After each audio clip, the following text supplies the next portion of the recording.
children, teens, and dementia. This is me. I'm Jan Robson, for those of you who have a computer, obviously. I'm Jan Robson, Provincial Education Coordinator at the Alzheimer's Society. And tonight's agenda is a lot of the information is probably things, if you are dealing with children, you're already doing, you already know. Hopefully we're just putting it in a framework so that you can be a little bit more mindful when you're dealing with some of these things. We'll look at how children and teens might be feeling when they have somebody that they care about, somebody in their family who has dementia. I'll probably mostly be referring to grandparents, although this is not necessarily the case at all. It may be aunt and uncle or uncle. It may be a close family friend. It may be a parent. It's not unusual, unfortunately, for people under the age of 65 to have Alzheimer's or another dementia.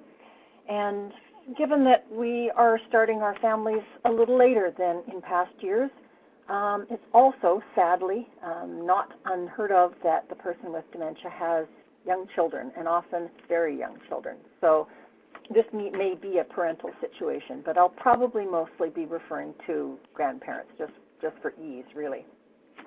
So we'll look at how they might be feeling, ways to help them cope. It's a challenge for you. If you're working with your children to deal with this, it's a challenge for them. Communication tips they can use with the person with dementia, how you can involve them with the person with dementia so that you hopefully can maintain a relationship. The relationship, as with everybody else, changes, but it's possible to maintain one. We'll look at youth as caregivers, so specifically kids that end up really doing the bulk of the caregiving work. And then just a little bit about signs that the children might be having difficulties coping. Sometimes when you are the primary care partner, caregiver, it can be difficult to catch all the signs that your children are hurting. And so we'll look at some of the signs to watch out for. So one thing that I think is important, and obviously all of this that I'm going to talk about this evening depends on the child, depends on the child's age, depends on the person with dementia in terms of where they are in the disease, the closeness of the relationship prior to the dementia. So this is generalities. But in general, kids are aware of others' emotions and the tensions. And if there's dementia in the family and people are having a hard time with it, it might just be very early, and the adults in the family are having a hard time dealing with the diagnosis. They accept the diagnosis, they don't accept the diagnosis, it's very upsetting. Kids are aware of that. They suck up the emotions and the feelings, and they know something's up. And in most cases, it's reassuring for them to understand what the problem is. Young children, particularly younger children, often take it on themselves. And so if there's tension in the family, if something's going wrong, it's often a case of what did I do? Have I been bad? Did I do something wrong? So it can be very reassuring to know that the problem is that Grandpa has a brain disease, or helping the child understand that there's a reason for the stress that's going on in the family. It also might be a relief to know that the person's behavior is part of an illness. So if Grandpa has been mean to the child, and that's not typically how the relationship has been in the past, it can be a huge relief to know that that's because Grandpa's sick, as opposed to Grandpa's mad at me and I don't know why he's mad at me. What's going on? That can be very confusing for a child when they just don't understand. It's confusing for all of us. So multiply that several times for a child. It also can be very upsetting for children to find out later that something was kept from them. This is important. What's going on with their family member is important. And to find out later that, in fact, parent, grandparent, whoever it is, was actually very ill while this was going on, even if they didn't appear to be terribly much aware of what was happening, can be extremely upsetting for them. So keeping them in the loop, appropriate to their age, of course, but keeping them in the loop. So feelings, how might kids feel when they're dealing with a family member that has dementia? Now certainly this will depend on, as I mentioned earlier, at least partially, the quality of the relationship.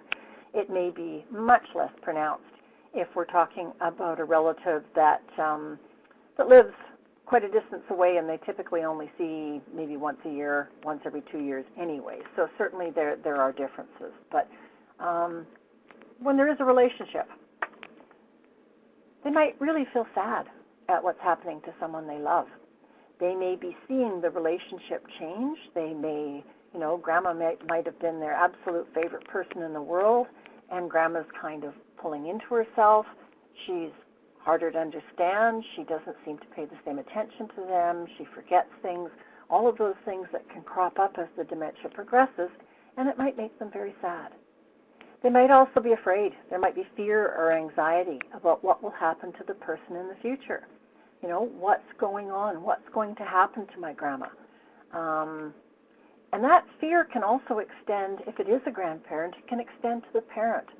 If my grandpa has this disease, is my mom going to have this disease? Am I going to have this disease? So there can be that fear down the line, and this is where the more information, age-appropriate information you can give them, the better. And if you're to give them that information, of course you have to get it yourself. So that can be sometimes the impetus to really get yourself educated, to check out our family caregiver education, and find out for yourself exactly what's going on so that you are in a position to keep your kids in the loop. The kids might also be irritated. They might be bored at hearing the same stories over and over again, or being asked the same question over and over again. If Grandma is coming up to them in the space of a half an hour, and 5, 6 times in the space of a half an hour, they're saying, "So, sweetheart, how's school going?" And the child tells Grandma how it's going, and then, 5 minutes later, "So, sweetheart, how's school going?" And a few minutes later, "So, sweetheart." This can be really, kids don't get it. Why isn't Grandma listening to me? I already told her. And they might get really irritated. They might find it really boring, and they might pull away because, it's boring being around Grandma. She asks the same things all the time. She tells me the same things all the time. So that can certainly be a challenge. Kids might also be embarrassed. They might be embarrassed to have their friends see the person with dementia, to be out in public with the person with dementia, particularly if there are behaviors that are a little different, or if the person is saying things that they perhaps did not say in the past that might be embarrassing to the child. Often with dementia, particularly as it progresses, the brakes are off. The little internal editor that says, you can think what you want, but you don't necessarily have to have every single thing you think come out of your mouth. That's not working so well. And so the child might be embarrassed at what the person with dementia says in front of others to others. The child might be upset if the person with dementia gets angry for no reason. Why is Grandpa so mad at me? I didn't do anything. And that can be extremely upsetting for the child. There might also be a fair bit of confusion about the role reversal. So, up until recently, Grandma looked after me. And now I sort of have to look after Grandma because she forgets stuff. And she's not sure how to make a sandwich anymore, so I have to help her make a sandwich. And those kinds of things that Grandma used to do for me. And so that can be very confusing for the child. Kids might also feel a pretty significant sense of loss. The person with dementia doesn't seem to be the same person as they were before, and certainly that much more marked if there has been a very close relationship. And the child might be feeling that, Grandma's slipping away from me, or Grandpa's slipping away from me, and that very strong sense of loss. There might be anger as well, or a feeling of rejection if other family members seem to have less time for them. So if they're seeing, Mom or Dad spending so much time with Grandpa that they really don't seem to have much time left for them, they could be they could feel pretty bitter about that. How come you're spending so much time with Grandpa? Nobody ever spends time with me anymore. They might be hurt if the person forgets who they are. That's my grandma. How can she forget who I am? And that can be the case if the child is little. It can be the case if the child is in their 50s or 60s. That's difficult for anybody. But again, certainly for children, that much more challenging for them to really see that this can be part of the disease process. But that's my grandpa. How come my grandpa doesn't remember? Well, Grandpa has a brain disease. Yeah, but that's my grandpa, It might be really, really difficult for them to absorb that. They might also feel guilty for feeling angry at the person, and this would be more typical of older kids. They might get short-tempered with the person because the person has repeated him or herself so many times. They might be angry that life is not the way it was. The family is kind of in turmoil. Perhaps the grandparent has moved in with the family, and so things are different. Parents are not coming to their hockey games all the time. They're not doing the same stuff together, and so they feel angry. And then there's guilt for feeling angry because I know my grandfather has a disease, so I shouldn't be angry at him. And so then, you get that cycle where they get irritated, they get angry, and then they feel guilty about that. So what can you do to help? So whether you're the parent or whether you're another concerned relative, you might be the special auntie. What can you do to help the child?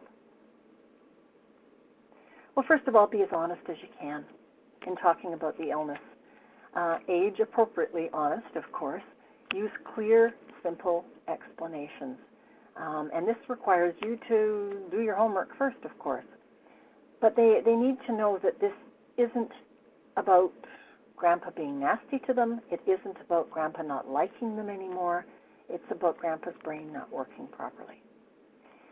There's pamphlets, books, the internet that you can go to for some age-appropriate information. We do have a few links at the end of the PowerPoint presentation. If you're not using the PowerPoint presentation, you can certainly check with your local Alzheimer's Society Resource Center, or we can send you the PowerPoints and they have the links, and just pull into service somebody you know that does have the internet and get some of this information. There is some good stuff out there. Encourage your kids to do some research with you or on their own. So even saying something like, Grandpa has a brain disease, I want to be honest with you, I don't know too much about it. Let's try and find out together. That can be helpful. You can also help by lessening the fear of the future. Children and teens may be fearful that they or the parents will develop dementia as well if it's a grandparent that has it. So that's not the case. It's not a case of if the grandparent has it, the parents will get it and the kids will get it. That's not the case. So helping them get that information so there's maybe a little bit less fear about it. Be patient. When we're hearing information about things that are difficult for us, we often don't hear it all, and we need to hear it several times. And that's true of us as adults. Certainly with children, that's the case as well. You may have to repeat your explanations. You may have to remind the child, remember, Grandpa has that brain disease. That's why he's so cranky with you these days. Try to answer all their questions in a calm and non-judgmental manner. Because the questions you get might be fairly challenging questions. You know, Grandpa's being really mean. Why is Grandpa such a mean man now? Grandpa wasn't like that before. And so trying to, answer those questions in as non-judgmental a way as you can. Keep the lines of communication open. I think probably if I was hoping to leave you with one thought at the end of this teleworkshop, it would be that. Keep the lines of communication open. Listen to the kids. Listen to their concerns. Listen to their feelings. Listen to their thoughts. And if you happen to be the primary caregiver, the care partner, this can be tough because you are already probably close to being overwhelmed, or certainly you've got a full plate at the very least. And this is one more thing to fit on that plate, but it's such a crucial, important thing. Be reassuring. Offer comfort to them. Try to alleviate any guilt they feel. You explain to them about what's happening in Grandma's brain, and then they feel guilty because, you know what, I haven't been talking to Grandma lately because she's been so weird, and I feel really bad. So trying to alleviate that guilt. That's because you didn't understand. We'll try to do more with Grandma from now on. Unless there's compelling reasons otherwise, try not to saddle them with too much responsibility. And there certainly are times when there are compelling reasons in terms of family issues and responsibilities. But they are still children, and even if these children are 16 or 17 years old, we have to try as much as possible to allow them that childhood and not to be pulling them excessively into becoming care partners with the person with dementia. Let the kids know that their feelings are normal, whatever they are, because certainly there's a whole stew pot full of feelings that potentially people can feel as they deal with this disease. So whatever their feelings are, they're normal. Spend quality time together. And realistically, as the disease progresses, particularly, again, if you are the primary care partner, it will have to be quality time as opposed to quantity time because you will be busy. So really racking your brain to think of things that you and the kids can do together that may not take as much time as you would like, but that feel good. Allow kids to spend time by themselves or with their friends. Again, sometimes what happens with the disease is it becomes so all-consuming that everybody is playing a role in terms of looking after the person with dementia, and the family can pull inward. And kids need alone time, and they also need to be kids. They need to be with their friends. And so ensuring that that time is carved out for them and they get that time. Let them know that crying is okay. And this can be a particularly tough message for boys to hear. It's difficult for boys to cry. It's difficult often for anybody to cry, but certainly for boys. And letting them know that if they do cry, if they feel like crying, it's okay. Daddy cries too because Daddy's upset that Grandpa is sick. So passing along that message that tears are part of the journey. Encourage them to practice self-care by doing things they enjoy. This would be, I think, particularly true for the super responsible child.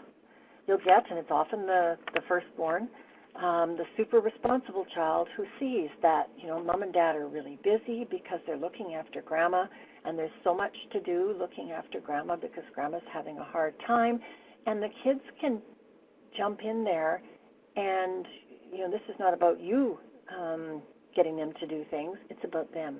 And that's wonderful, but if they're jumping in and doing so much that their own lives are put on the back burner, they need to have their own life and really encouraging them to step back. Grandma loves spending time with you. She loves having you around. But you know what? She told me the other day that she loves it when you go out with your friends too. Things like that. One of the things that's important for all of us is to learn ways to communicate with the person with dementia most effectively. There are a lot of barriers that this disease throws up in terms of communication.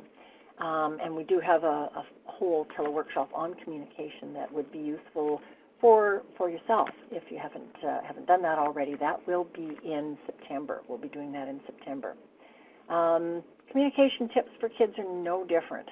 It's just about making sure that you pass these along. And often the best way to pass them along is to demonstrate them. If you're communicating in as effective a way as possible with the person with dementia, the kids will see what you're doing. So one is to speak clearly.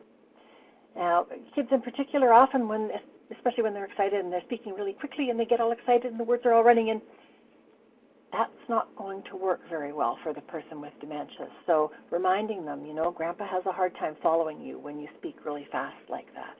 Or Grandpa has a hard time following you when your voice is getting so high-pitched because it's harder for him to hear. So helping them kind of tamp down the volume, the speed, the pitch, so that the person with dementia is the most likely to be able to pick up what they're saying. Encourage them to use a gentle tone of voice. Some kids are really strident in the way they speak, and often it's that excess of exuberance that's there. But encourage them to get a little more gentle. It's hard for Grandpa to listen to you when you're talking like that. Get more gentle. Smiling. Let them know that a smile is probably one of the best gifts they can give the person with dementia, and it's probably the most effective way to communicate that they care about them. A smile is understood. Even when the words aren't understood, a smile is understood. Facial expressions, body language, hand gestures, the person with dementia can understand that, even when their dementia is very progressed. My father was in hospital for several months before he passed away, and I brought my nieces to visit him at one point, and they were 7 or 8 years old at that point. And one of them, he was in a wheelchair and he was having a bad day. And one of them spent the whole entire visit standing right beside him and patting and stroking his hand as it rested on the arm of the wheelchair. She was looking in his eyes and patting and stroking his hand. And I don't know if there was anything else that anyone could have done that would have been better than those simple little things that she did. Looking at him, touching him, just that soft, gentle touch.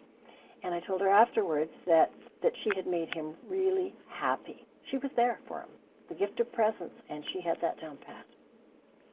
Maintain eye contact. That's another thing she had down pat. Approach the person from the front. So encourage kids not to come barreling around the corner and be, bellowing at Grandpa from behind Grandpa. That won't work. That they've got to come around to the front. Hug or gently touch the person with dementia on the arm to connect with them. Again, I use my niece as the example of that. She knew that touch, somehow on some level, she knew that touch was the best way really to communicate with her Grandpa at that point. Sometimes we need to use the person's name to get their attention, and so encouraging kids again to remember that. Grandpa John, it's me, Sally. That kind of thing is a good way to get their attention, and sometimes just kind of jog the memory if they're looking at this child and thinking, I don't know. Use their name. Encourage the child to use his or her name. Now, how to involve children and teens with the person with dementia. So what type of things to do together, what's the most effective way for them to maintain a connection as time goes on. Certainly just spending time with the person and showing them love is the most important thing they can do. Again, that gift of presence. And sometimes it's just sitting with the person and watching TV. You sit on the couch beside Grandpa, you're watching TV. Every once in a while, you kind of reach over and give Grandpa a little kiss. That's probably better communication than we could possibly ever teach to anybody. If appropriate, involve the kids in assisting with the care and or activities for the person, and that's if appropriate. Now, even little children might want to help with assisting with care, and so in situations like that, perhaps getting the child to comb Grandma's hair. Do you want to help out with Grandma? Here's a comb. Grandma loves it when you comb her hair. So simple little things like that. But be careful not to give them too much responsibility. And there are times when probably you end up doing this almost out of necessity or definitely out of necessity.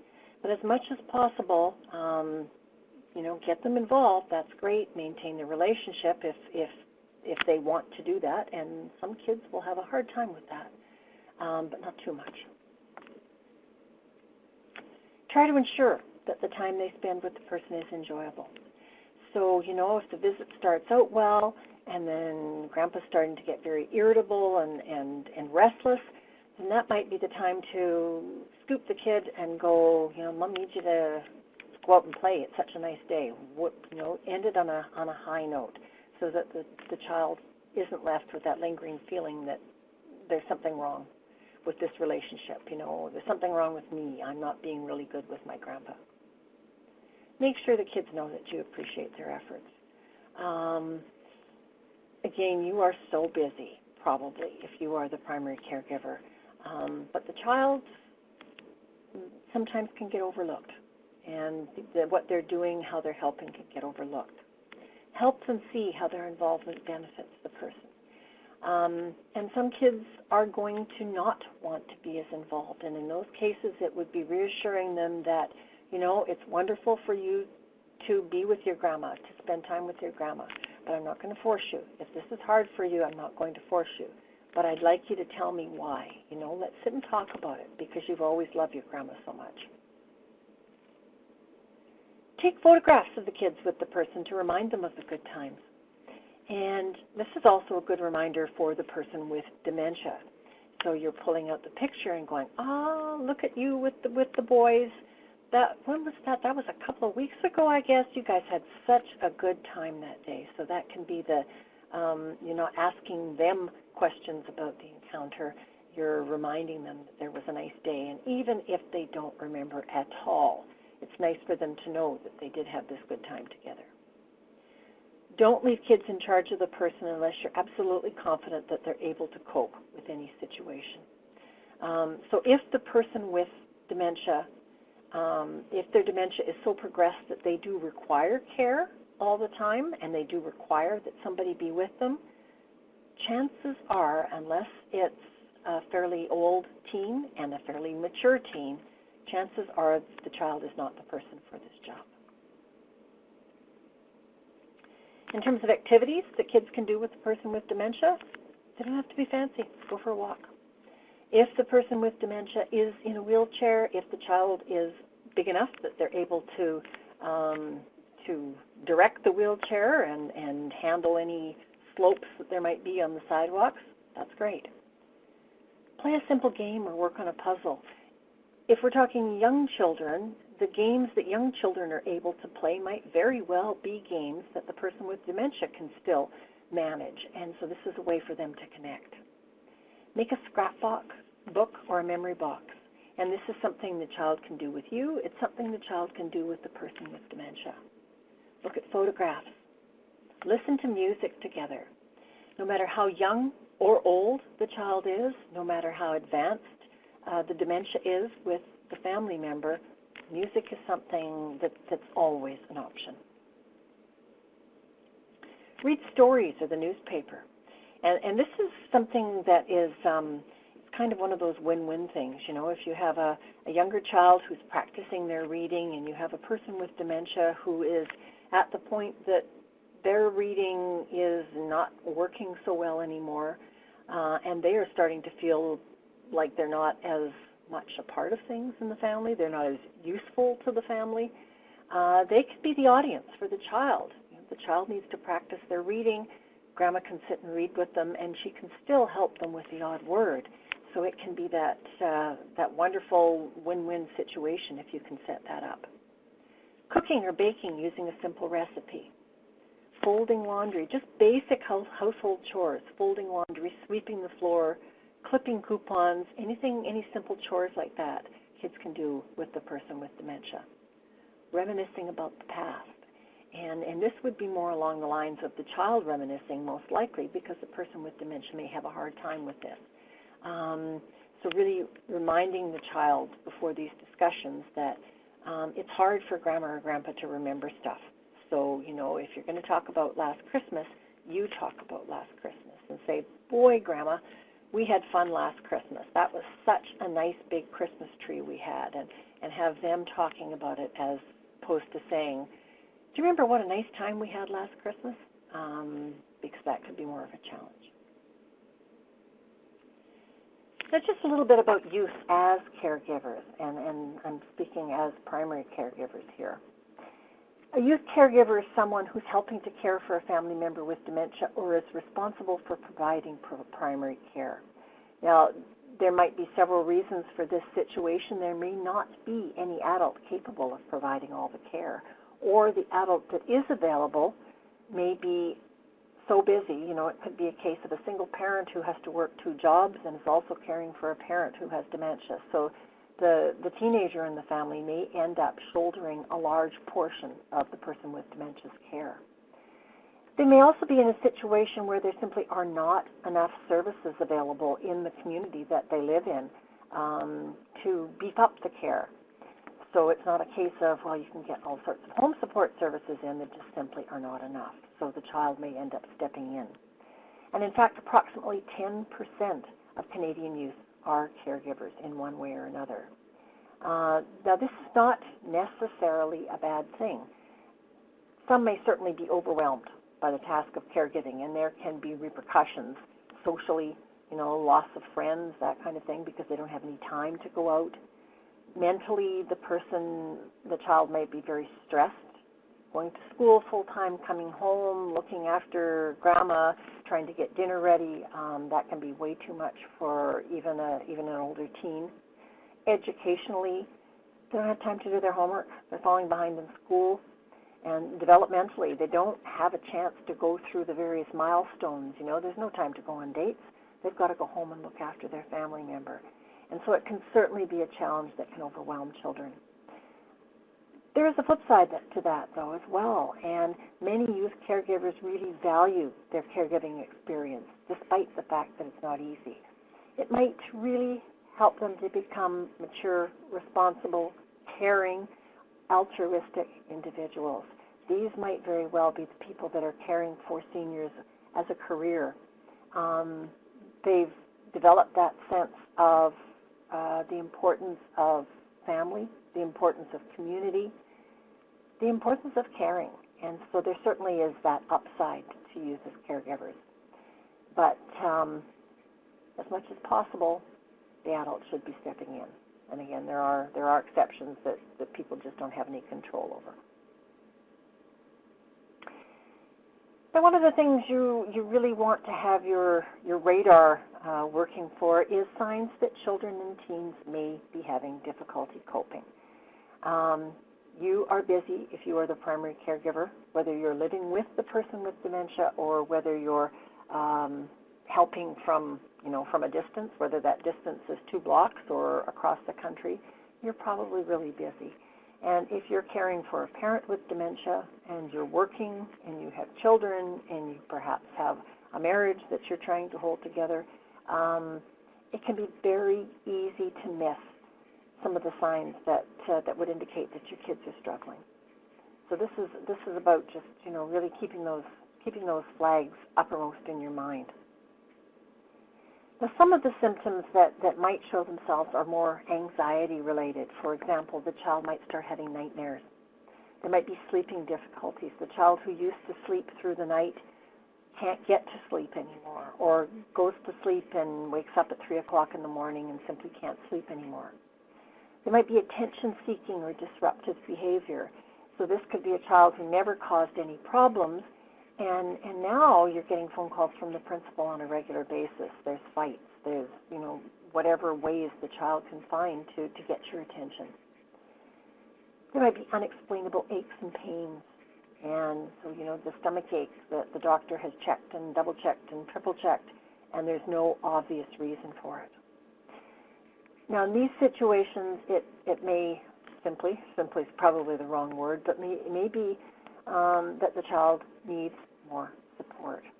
So, the attention-seeking, it's almost a situation where it's, pay attention to me. You're so busy being a caregiver.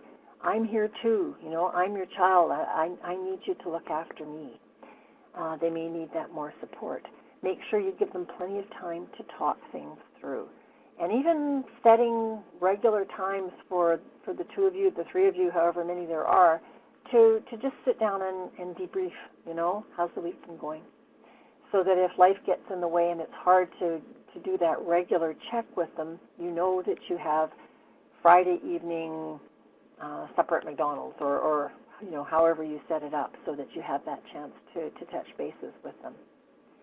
If you're really worried and you feel that the support you're giving is it's not enough and your child is still acting out or they're still having trouble with sleep, you might want to consider talking to their school counselor, other therapists, go to the GP to see about potential referrals. Another red flag might be that their schoolwork is deteriorating. Kids who are upset often find it harder to concentrate, and schoolwork can suffer. They may be so consumed with what's going on at home and thinking about that and obsessing about that their schoolwork suffers.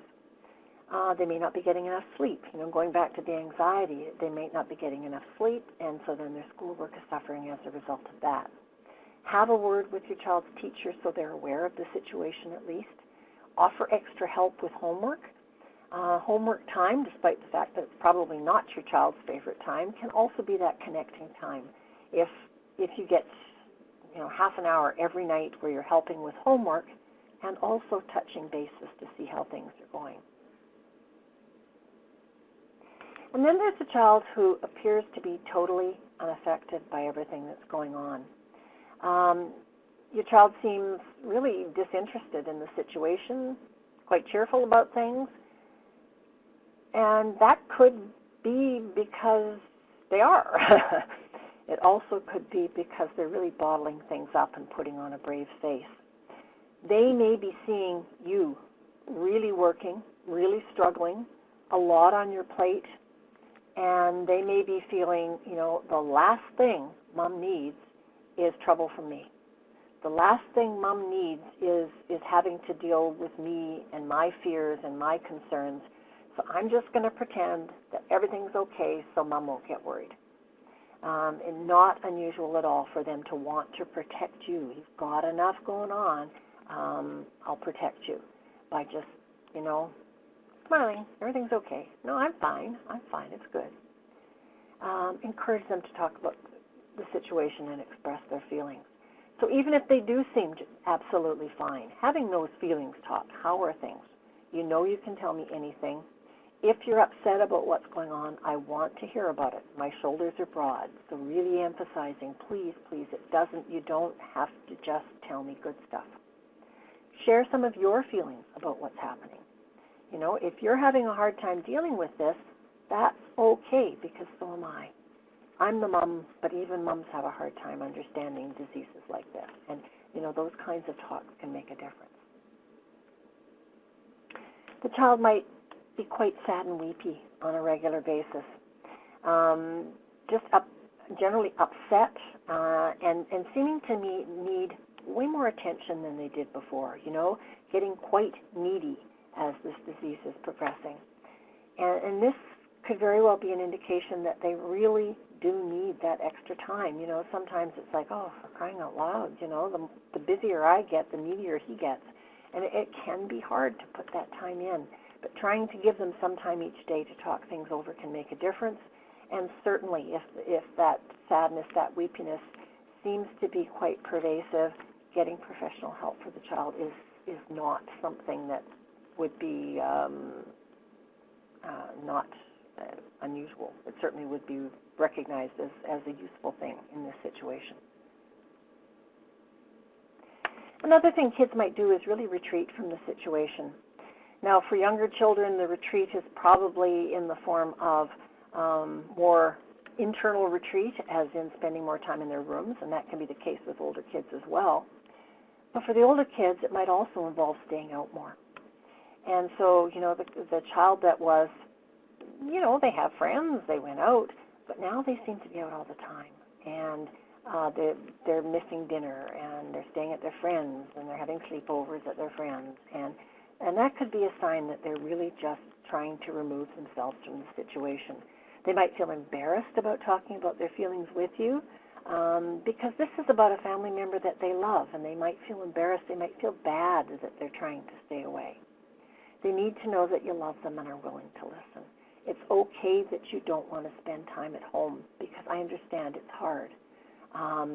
But, and encourage them to be part of the home situation in a way that's comfortable for them. Show that you're available. Show that you're available to talk and to spend time with them. I just want to summarize here a little bit and emphasize a few key points. One is that children and teens are aware of others' emotions and tensions even when they don't know the cause. It's reassuring for them to understand what the situation is. For most of us, knowledge is power, and if they get why everybody seems to be walking around on eggshells, that can help them. Be honest, explain the illness to them in terms they can understand. Be patient. Have several conversations with them about it. Have continuing conversations with them about it, and be available to answer their questions. Do your homework so that you can answer their questions. Be reassuring. This is scary, it's upsetting, and reassurance, reassurance, reassurance. Alleviate guilt if it's an issue. Share ways they can communicate and spend time with the person with dementia. Be aware of signs suggesting that they're having problems coping. Spend time with them and be open to talk about their concerns and their feelings. There will be some feelings about this. There will be some concerns, and they need to know that they can talk about them. And if for some reason you feel you're not the appropriate person, you're not good at that, or you don't have the time, or, we don't have a very good relationship, my son and I, or whatever the reason, find somebody who is. So pull in that favorite aunt or uncle. Check with the school counselor, somebody that they can process their feelings with. Now, this next slide is a few sources for more information, and again, if you would like a copy of the PowerPoint slides with this information afterwards, you can certainly be in touch with us.